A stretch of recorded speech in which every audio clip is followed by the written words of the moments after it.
All right, so today we're going to continue with chapter 9. And remember, in chapter 9, we're talking about confidence intervals.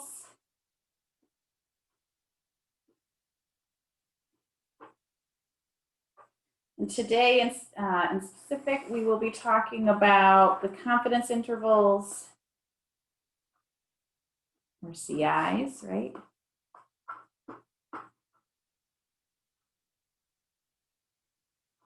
For a population mean. So remember, the mean is mu. So today we're addressing the numerical side. So numerical data.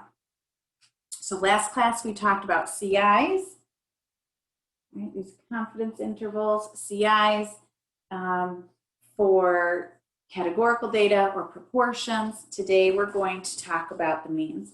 So for these confidence intervals for means, it's the same idea as last class, but now we're just going to study and project ideas for a population mean instead of the population proportion.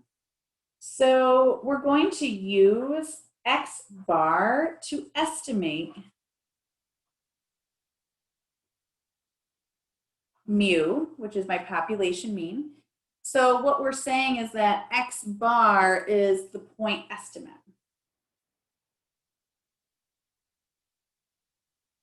Do you remember from last class, we said the point estimate is something from the sample and we're estimating the population, and we use p hat for p, and that was because it was my sample proportion. Here we're using X bar because that's my sample mean, and that's going to estimate mu. Okay, so X bar is that point estimate. It's my best estimate. For the CI, now for the formula, it's the same thing as last class. So it is my point estimate plus or minus the margin of error.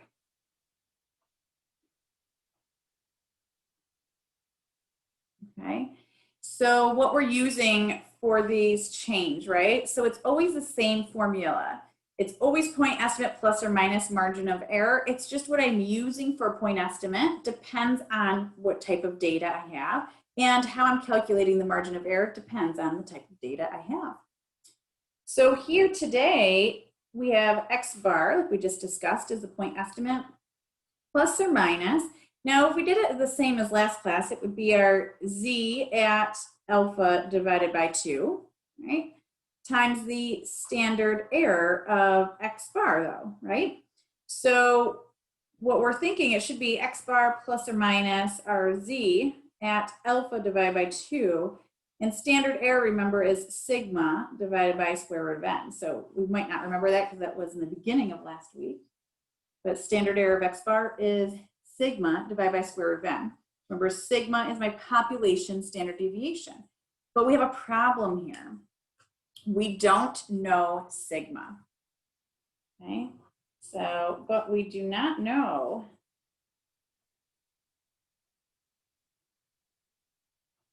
sigma, right? It's from my population. So we will estimate sigma with S.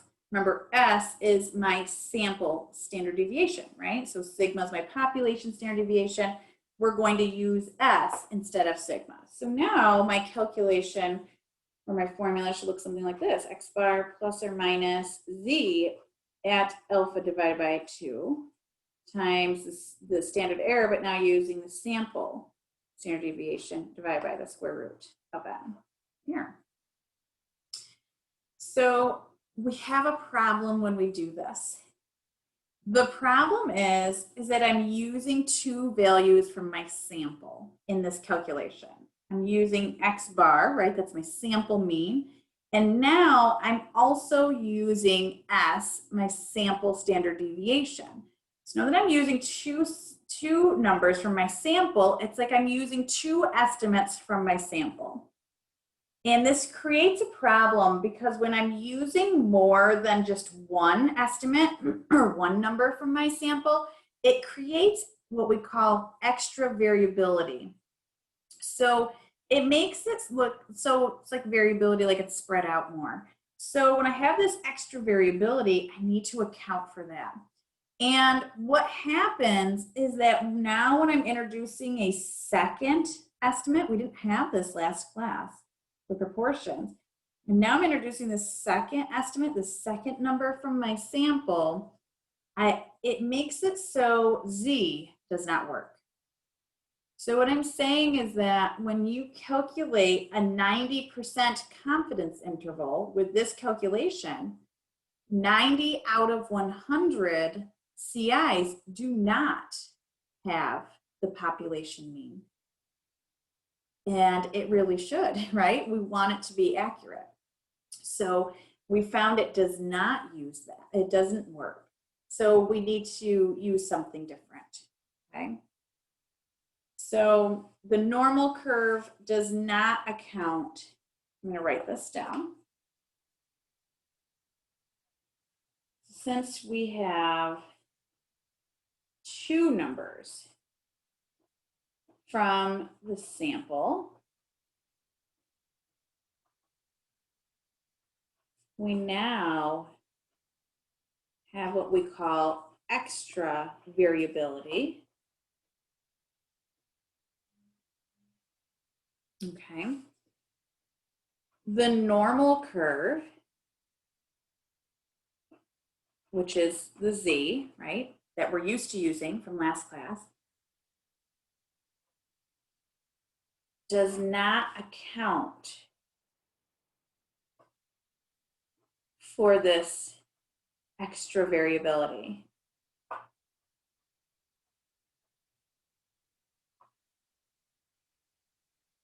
So 90 out of 100, 90% confident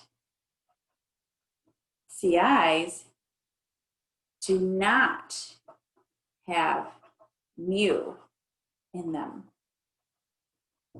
So in this case now, we need to introduce a new distribution.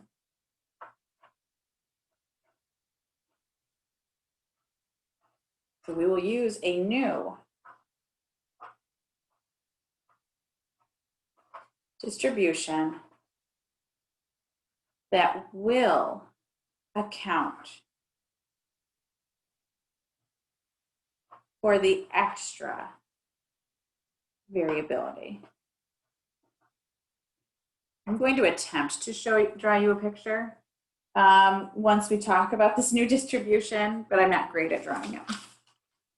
So let's talk about this new distribution we're going to be using. So this is going to be in place of Z. This new distribution, oops, sorry, that was loud, is called the student's T distribution.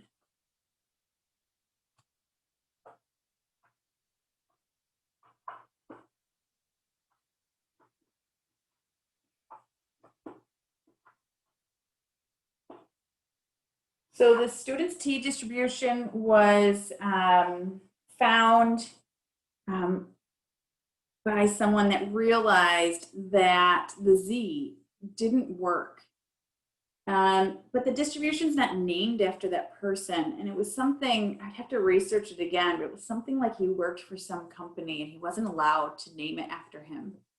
So he named it the student's T distribution. We just call it the T distribution, really, kind of drop off the student's part often. So let me tell you about this distribution. This distribution is centered at 0, just like the Z curve, and is still symmetric or bell-shaped, right? And this looks like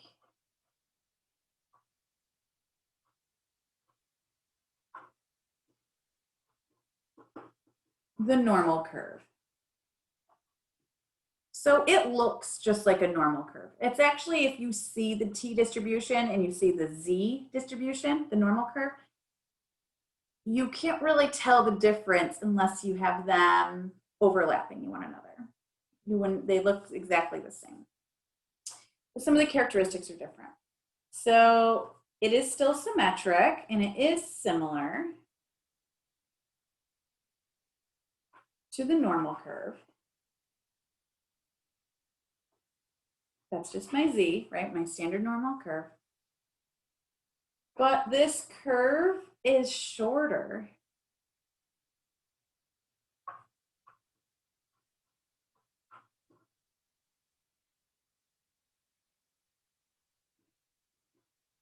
And more spread out.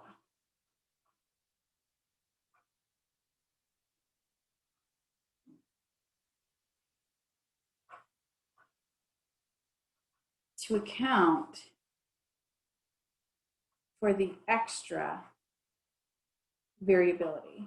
So what happens is it has more area in the tails. And like I said, I'm going to attempt to show you. I probably should just pull something up online, but I'm going to attempt to draw for you. Depending on your sample size, which is n, the curve changes shape.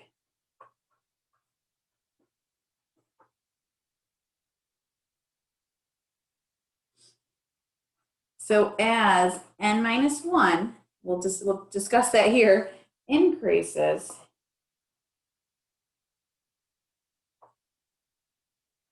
the shape becomes more normal. So I want to discuss this n minus 1 real quick. N minus 1 is called degrees of freedom. We talked about this briefly when we looked at the calculation for standard deviation for the sample. It was divided by n minus 1. N minus 1 is called the degrees of freedom. We use degrees of freedom because we have 2 numbers from the sample. So if we just had 1, we would use n, but now that we have 2, we use n minus 1. Okay, so we have to introduce this degrees of freedom. So what happens is it's like that last value, we don't have any freedom, right? We have to choose that last value. So the degrees of freedom actually get brought down to n minus 1. So it's not just sample size anymore, it's n minus 1 degrees of freedom. Okay, and that helps allow for that extra variability. Okay, so we have that. So now we're going to use t at alpha divided by 2 instead of z. At alpha divided by 2 in our calculation.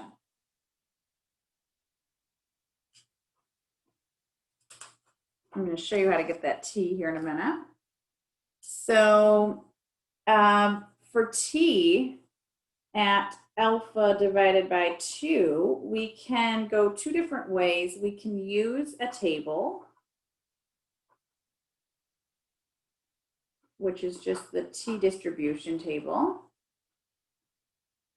And I will give you that and show you that when we do an example, or we can use our calculators or Minitab.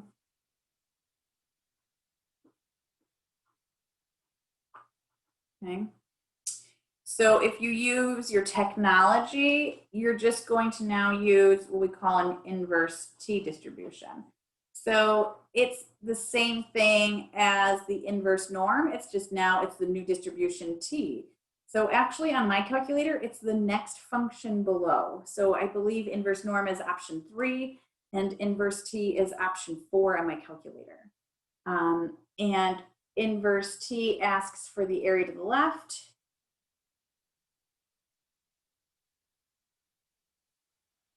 And degrees of freedom, which is just n minus 1.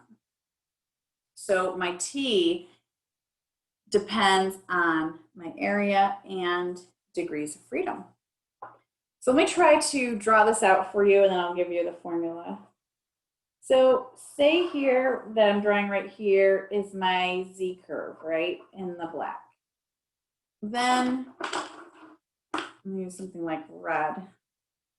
I'm really not great at drawing this. My red curve would look something like this. Maybe that's a little bit better than I thought I was gonna draw. So you can see, and I'm dramatic with it, right? Because I want you to see it's shorter, it's wider here, and you can see, look at this extra area in the tails. See how it's taller than the black line? So I have more area right in here. Same over here, I have more area in the tails. That is the extra variability that's introduced by having a second number from that sample. So in the red, here is the T, okay? And that's what we're talking about.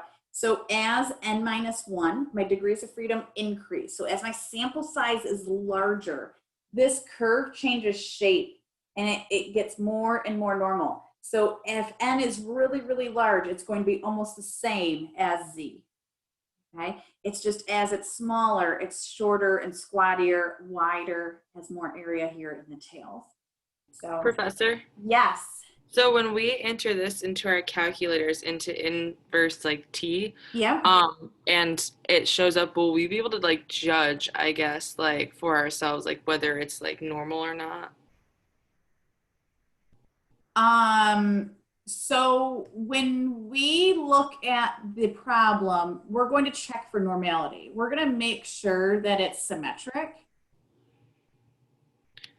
But when you have, and you're calculating the inverse t and you have degrees of freedom and area to the left, you won't know exactly what this looks like, if that's what you're asking.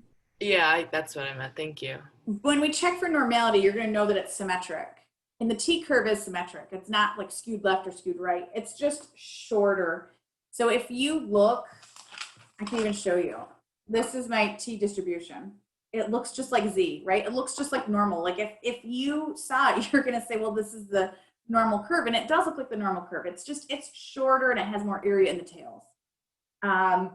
So you can see that if you looked at a Z value for the same problem, it would be a little bit different and it should be smaller. So you'll see, you don't really notice a difference, but your calculation will notice a difference because you're using a T distribution instead of the Z. Okay, but you don't have to draw it out. Even if you draw it out and you sketch it, you just draw it like the normal curve. It's really not that big of a difference. It's just the value you're using for T is different than it would be if it was Z. Okay, so now my formula is basically the same thing.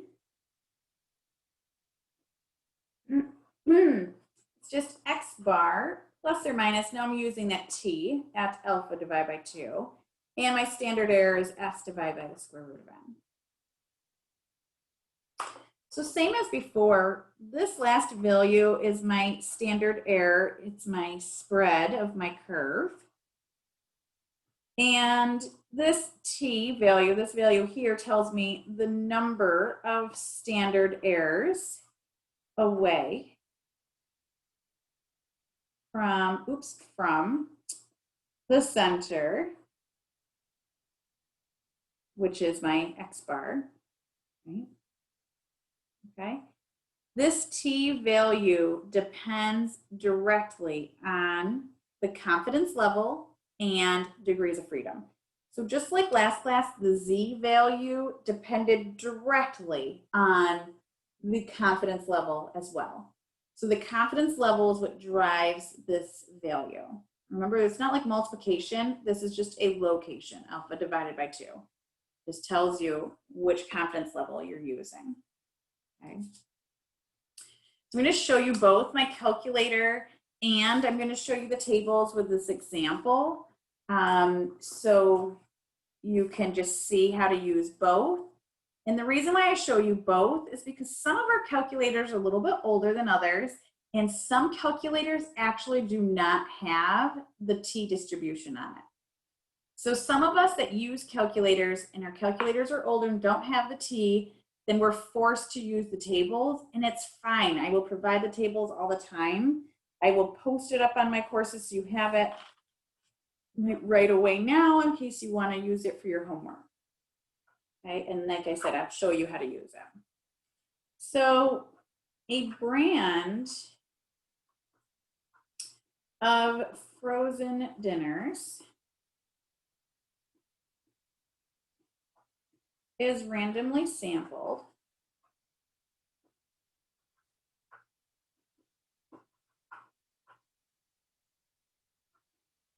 and calories determined.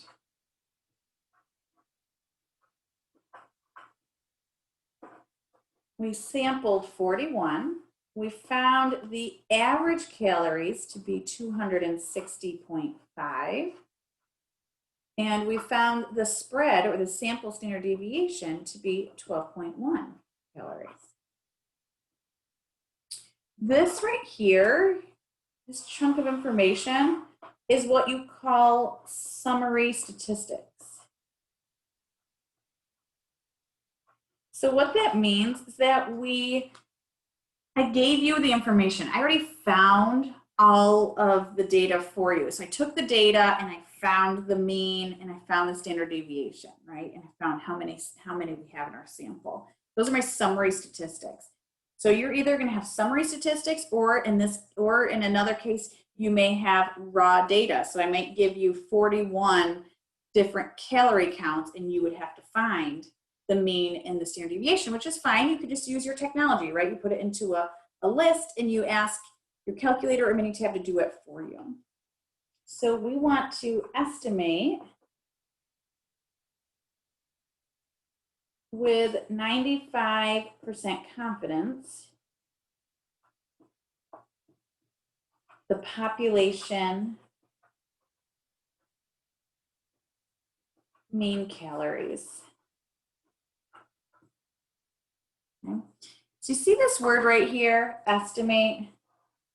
Right there. When a problem asks you to estimate, automatically think CI.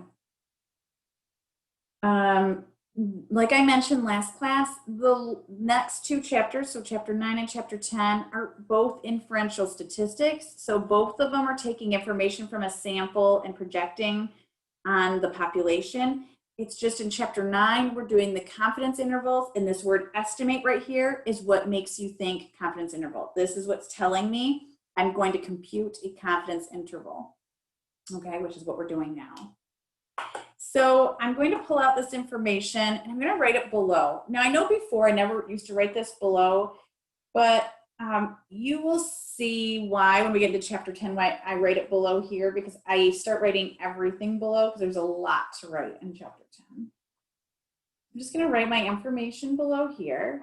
And I'm actually going to include up here, I'm just going to put it in parentheses, degrees of freedom, which equals n minus 1, which is 41 minus 1, which is 40. I don't need to write it all out. You could say degrees of freedom is 40 if you want. I'm just going to write that there because remember, my t distribution depends on degrees of freedom, not n. So now the next thing here I want to check for is normality. So I want to ask myself, is this normally distributed data?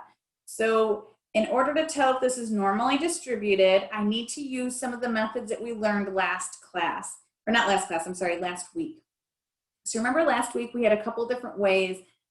We could use the NPP, right? So that's where we take all the raw data, we plug it into a list and ask the calculator or Minitab to draw an NPP for us. And if it was fairly linear, then we could go ahead and say, yes, it was normal, it was symmetric. So that's one way. If we don't have raw data, we can't do that, right? So another way is if n is greater than or equal to 30, right? So my central limit theorem. I always like to use this one first if I can. So if n is greater than or equal to 30, then I could just use that. And here we do have that, right? N is 41. So I'm going to just go ahead and say n is greater than or equal to 30. So yes, it's normal. So some people like to actually write it like this. 41 is greater than or equal to 30. yes, normal. Either one works for me. You don't have to write the 41 in there. You already wrote n is 41, so it doesn't matter. Either one works for me. Because n is greater than or equal to 30, my central limit theorem says that it's a large enough sample to say that it is symmetric. Okay. And then the other way we learned last week was if we're told the population is normal. We will never be told about the population because we don't know about the population here in chapter 9. So we wouldn't have that, but we could be told that the data itself is symmetric, the sample. So we could be told that the sample is symmetric up front, okay? But normally we're not told that. Normally it will be n is greater than or equal to 30 or the NPP is linear for chapter 9 here. I know the rules kind of keep changing, right? Depending where we're at. I do want to address something that I did notice about this rule on the last week's team assignments. So on one of the problems, n was 12. And some people wrote 12 is not greater than 30, so it's not normal. So if this is not a true statement, it does not mean that it's not normal. It just means I can't use this to prove that it's normal. So if n is less than 30, I just need to use a different way. So my NPP, or if I'm told, right?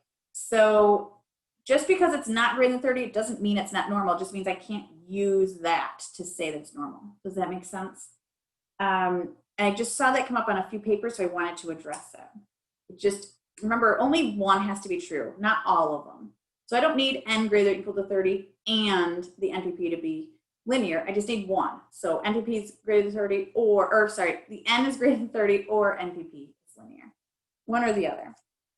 Okay, so since this is normal, it's symmetric, I can go ahead and estimate with 95% confidence. So my formula for this, use a new sheet here. My formula here that I'm going to use is x bar plus or minus my t at alpha divided by 2 times my standard error, which is s divided by the square root of n. So x bar, we already found, is 260.5 plus or minus. I'm just going to leave this space for my t. I'm going to plug everything else in that I know. S is 12.1 and the square root of 41. I'm just going to keep going because I have this right in front of me. 260.5 plus or minus, my t will go in here. I'll plug that in a moment. I'm just going to calculate this. So 12.1 divided by the square root of 41 comes out to be 1.8897. Okay, so that's my standard error. So now I need to find this t, right? The t at alpha divided by 2. I'm going to draw it out over here so I can visualize what's going on. It's a 95% confidence interval, right? So that means the middle is 95. The area and the tails together is 5%, right? 100 minus 95 gives me 5%, but I need to divide it by 2 because I have 2 tails. So that means I have 2.5% over here and 2.5% over here. The t value that I'm looking for is either this one or this one. Remember, it's just like z, so it doesn't matter which one I do because they are the same because the center is 0, right? It's just this one's going to be negative and this one will be positive. So I'm going to show you my calculator. I'll just bring this right here. I'm going to turn my calculator on and I'm going to go to the same place I would for the inverse norm. So second vars, which is the distribution. If I tilt that, maybe you guys can see it a little bit better. Okay, and look at here, option 4, it says inverse t, right? So I'm going to choose option 4. Now option 4 is going to ask for area to the left and degrees of freedom. So area to the left, it depends on which one I want to calculate. If I want this value right here, area to the left is 95 plus 2.5. So it's 97.5, so 0.975. Degrees of freedom, we already found, right? And minus 1, so it's 40. Professor, you put 0.975. Yes, So I it did. so would it be 97.5 that you're putting in, or would I put 0.975? You always put it in decimal form. Okay. Yep. It's 97.5%, but you put in 0.975. Yep. And then 40 is my degrees of freedom.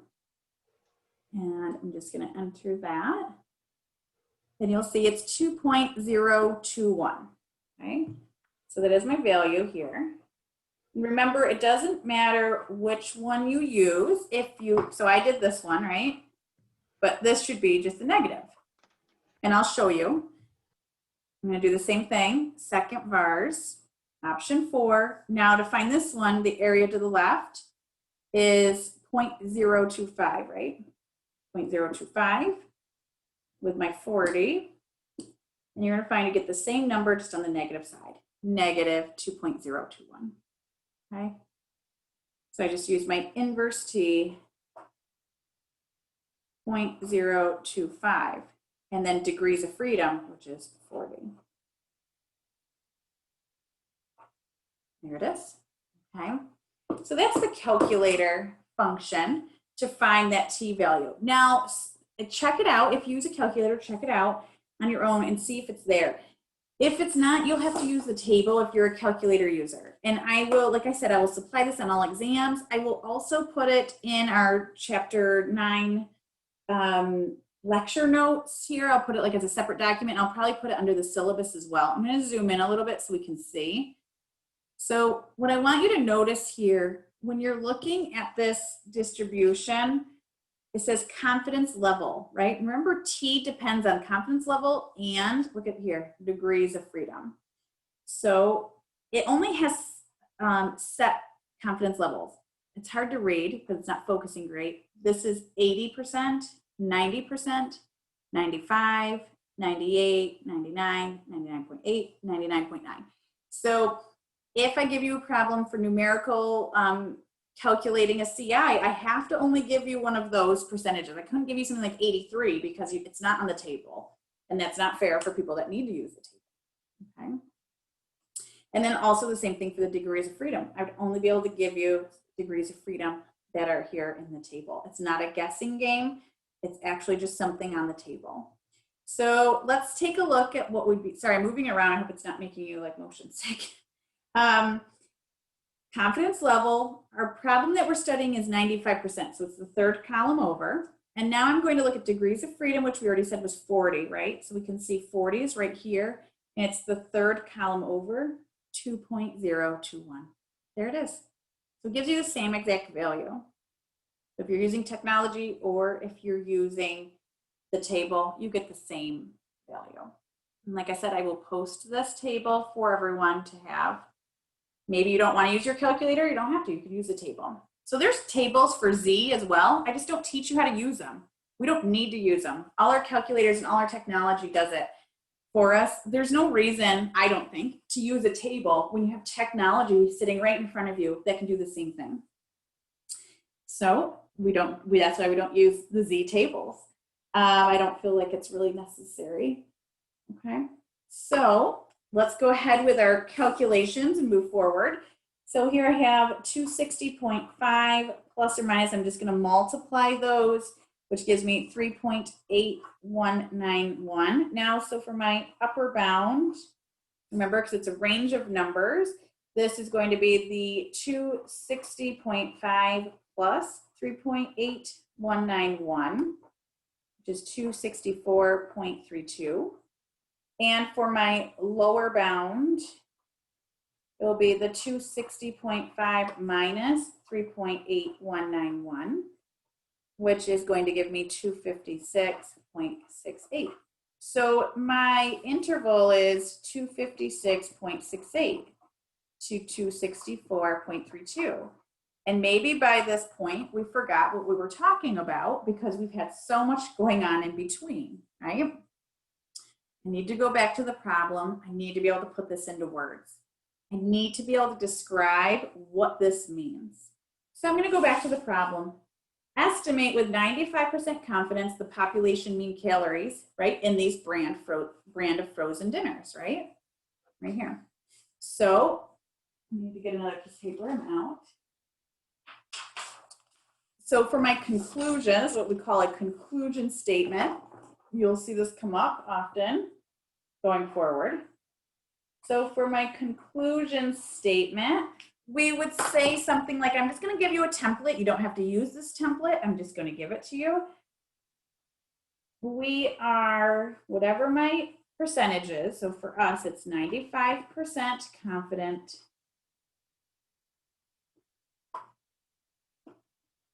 that the population mean,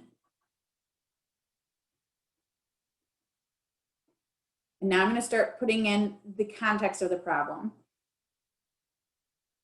Calories in this brand of frozen dinners is between the 256.68 and 264.32. So with this, you're plugging in the context, the values that you got for your interval, and the confidence level. You do not have to write a conclusion just like this. You can use this template over and over again, which is fine with me. Or you can just put it in your own words. So there's different ways. But the key thing is that you want to mention the level of confidence you have. So that depends on the problem, right? If you're told you want a 90%, 99, 95, whatever it is. You also want to mention that you're talking about a population mean, so we know it's numerical data, and then the context of the problem. So this is defining mu, right? So if you were to define mu, if you said mu is the population mean calories in this brand of frozen dinners, right? So I'm just plugging that in instead of writing mu. You don't ever want to just write mu. You want to write it out in words. And then you're going to write is between your lower and upper bound, right?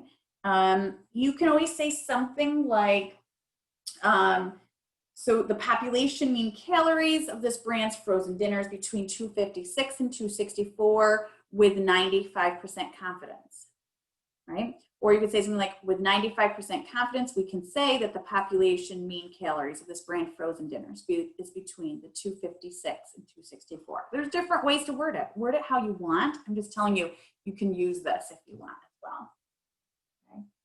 And what the important parts are that you need to include when you make a conclusion statement. Okay? So we also have what we call follow-up questions. And we need to be able to address these.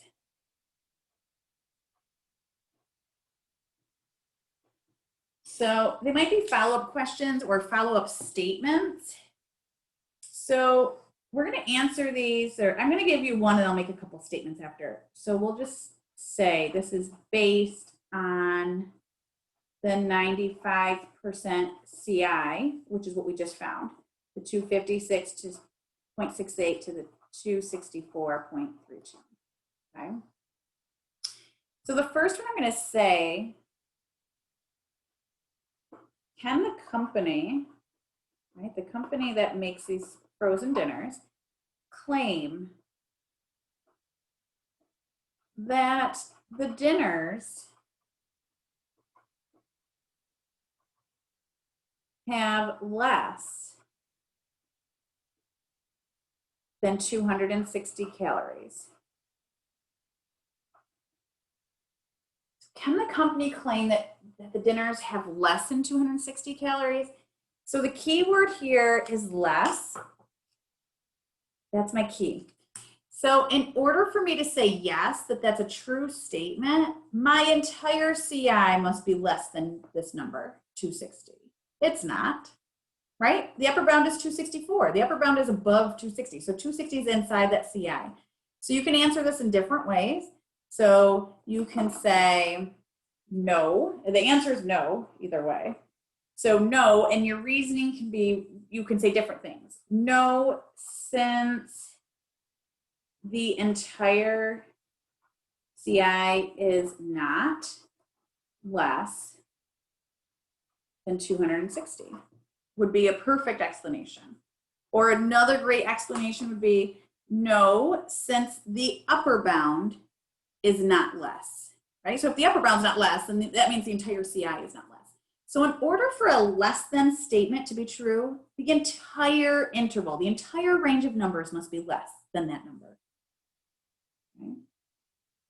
Okay. Let's take a look at a more than statement. This I'm just going to make a statement. So based on our sample, we can say that the dinners have more than, so there's my more than statement, 250 calories. So right here, the key word is more than 250 calories. So I'm telling you this is true. And let's see why it's true. And I'm gonna continue my statement here. So based on the sample, right, that's my CI was based on a sample, we can say that the dinners have more than 250 calories. So if you look at my entire CI. So my entire CI must be greater than or more than this number here. And it is, because look at my lower bound is greater than that. So every number inside this range of numbers is larger than 250, so the more than statement is true. So I'm just gonna say, since the entire CI is greater than 250. Okay. That makes sense to everyone? We have another one. We can say that the dinners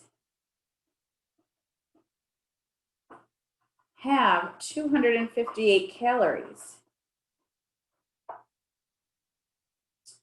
So I'm telling you, this is another statement I'm saying, and I'm going to explain why.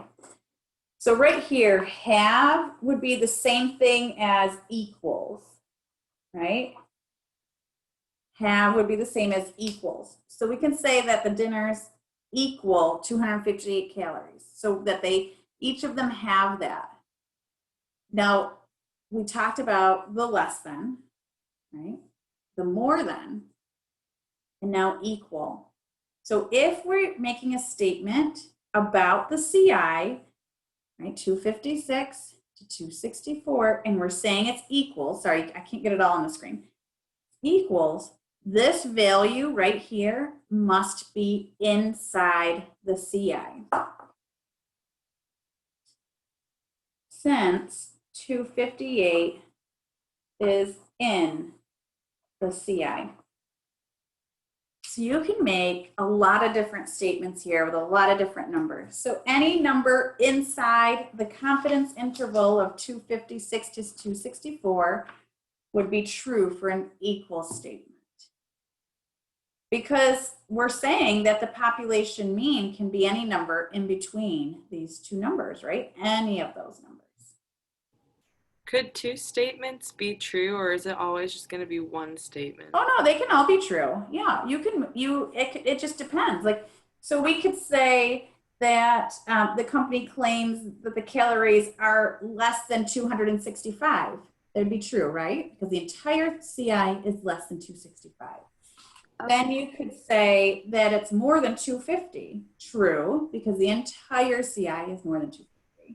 And then you can say that they're 258, true, because 258 is inside the CI. Yeah, so you could have all your questions be true, they could all be false, it could be a mix, right? It's just based on what you have, okay? What the CI is, and these are some examples of things that might pop up that you might see. So it's all about the understanding, right? We can get this calculation.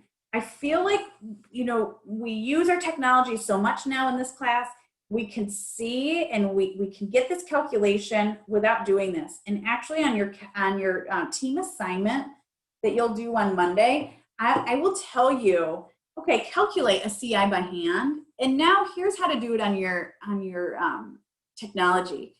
So, and verify it. So you could just use your calculator and get this answer. You don't have to go through all this. You could just get this answer using your technology. You can get it on Minitab or your calculator. So it's not about the numbers. It's about the conclusion. It's about knowing what the numbers mean to us for our problem, knowing how to answer questions or how to make a statement for more than, less than, or equal to based on that CI. Okay, so it's more than just the calculation. It's about the understanding of that, those numbers, what they mean to us, how we can interpret them. Okay.